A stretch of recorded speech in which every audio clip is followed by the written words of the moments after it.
اي زملكاوي النهارده هيفتح بقه ويحفل علاجك عندي. كوبايه بليله سخنه، 4 معالق سكر، وخش الدفه ونام.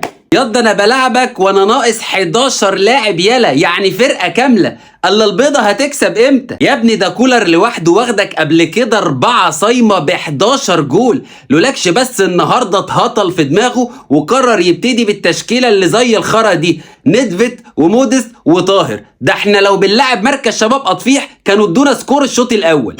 كسبت النهارده، بس خليك فاكر انك ما كسبتنيش في الدوري خالص في الدور الاول من سنه 2004. 20 سنه يا ابني. بس هطلب منك طلب، بالله عليك يا اخي لعبوا شيكابالا بعد كده، ما تقعدوش في المدرجات. احنا يا جماعه نطالب بلعب شيكابالا في ماتشات الديربي. وبعدين هو عشان الماتش بتاعك مخلي العيال بره الصغيره مش عايزين يجيبوا الكوره للعيبه الاهلي؟ يلا ما تخليك راجل وسالك وتلعب جدع كده للاخر بدل شغل